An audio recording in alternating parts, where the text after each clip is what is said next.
सभी का स्वागत है। मैं हूं भागीरथ साहू। शुरुआत करते हैं बड़ी खबर से। मध्य प्रदेश के उज्जैन से बड़ी खबर है। मूसलाधार बारिश के चलते शिप्रा का जल स्तर बढ़ गया है। रामघाट सहित शिप्रा नदी पर बने छोटे छोटे पुल डूब गए हैं। शिप्रा नदी के किनारे कई मंदिर भी जलमग्न हो गए हैं। तो ये बड़ी खबर आपको बता रहे हैं उज्जैन से, जहां पर शिप्रा नदी का जल स्तर बढ़ने से कई पुल डूब गए हैं और शिप्रा नदी के किनारे बने मंदिर भी जलमग्न हो गए। जिस तरह से लगातार मूसलाधार बारिश हो रही है, उस बारिश के चलते इस तरह की समस्या पैदा हो रही है। अब शिप्रा नदी उफान पर है, जल स्तर उसका बढ़ गया। इसके चलते उस पर जो छोटे छोटे पुल बने हुए हैं वो डूब गए हैं। ज्यादा जानकारी के लिए बात करते हैं हमारे संवाददाता अनिल बैरागी से। अनिल बैरागी, विस्तार से बताएं, जिस तरह से लगातार बारिश हो रही है उसके चलते शिप्रा का जल स्तर बढ़ गया है, किस तरह की वहां पर आप हालात देख रहे हैं? भागीरथ, जिस तरह से अगर बात की जाए उज्जैन बाबा महाकाल की नगरी की, तो जो ये बारिश का जो दौर जो प्रारंभ हुआ है, इसके साथ ही जिस तरह से अगर बात की जाए शिप्रा नदी की, तो जिस तरह से रूप जो है धारण करते हैं शिप्रा दिखाई दे रही है।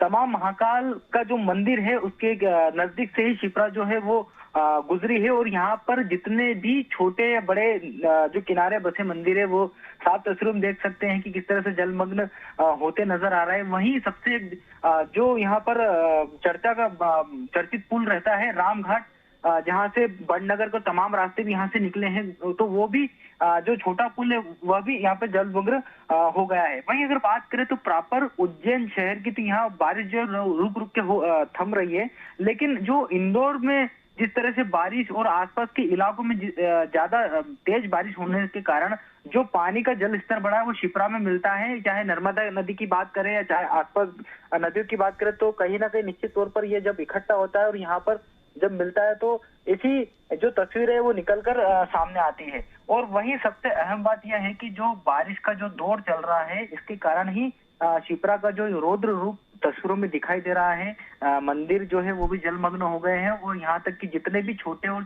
जो पुल शिप्रा की बसावट के साथ में लोगों के आवागमन के लिए जो बने हुए हैं वह भी पूरी तरह से जो है वो डूब चुके हैं।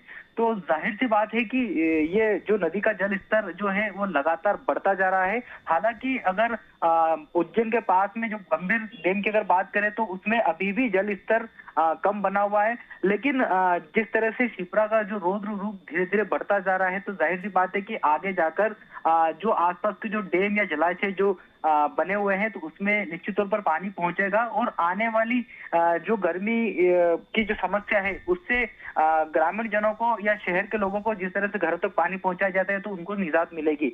वहीं शिप्रा जो नदी है वह यहाँ से जो गुजरी है तो महिदपुर और कई इलाकों में से होते हुए बाहर की ओर जाती है।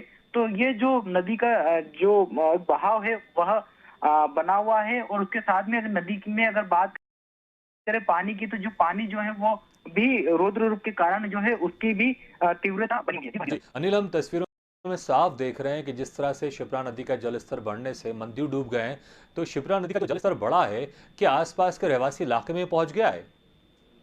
जी, निश्चित तौर पर अगर बात की जाए तो यह बारिश का जो दौर जिस तरह से प्रारंभ हुआ था, तो उसके बाद ये दूसरी बार इस तरह की जो तस्वीरें निकलकर सामने आई है कि शिप्रा नदी जो है उसका रौद्र रूप यहाँ पर दिखाई दे रहा है।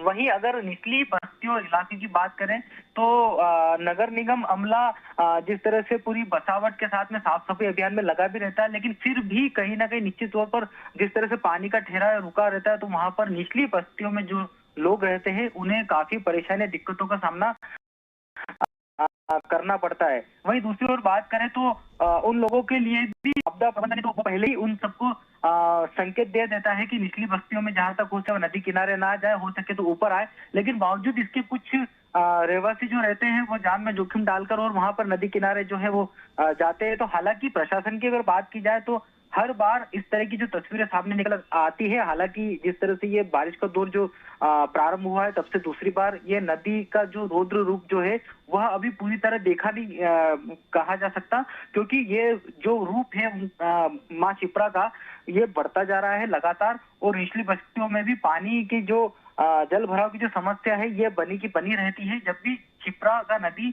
बढ़ता है। तो तमाम तरह की जो ये तस्वीरें जो तमाम दर्शक टीवी स्क्रीन पर देख रहे हैं, तो जाहिर सी बात है कि क्षिप्रा जो महाकाल की नगरी में जिस तरह से पूरी उनका बाबा महाकाल का जो है वो उनको करते हुए सीधे निकलती छूते हुए, तो निश्चित तौर पर ये जो बात है ये तमाम दर्शकों को फिर से हम बताना भी चाहेंगे, क्योंकि अभी क्षिप्रा का जल स्तर बढ़ रहा है और आने वाले समय में क्योंकि बादलों की भी छटा छाई हुई है और फिर से वही मौसम बन रहा है, तो लगता है कि और भी क्षिप्रा का जल स्तर बढ़ेगा और काफी दिक्कतें परेशानियां जो है वो इसके बाद की तस्वीरों में दिखना लाजमी है। जी अनिल, बहुत बहुत शुक्रिया इस तमाम जानकारी के लिए। तो आगे और हालात बिगड़ सकते हैं। इस वक्त तस्वीरों में आपने साफ देखा किस तरह से क्षिप्रा नदी का जलस्तर बढ़ा हुआ है। वहां पर जो मंदिर है वो जलमग्न हो गए हैं और आसपास के जो इलाके हैं, जो खासकर निचली बस्तियां हैं, वहां पर पानी भर गया है, जनजीवन अस्त व्यस्त हो गया है।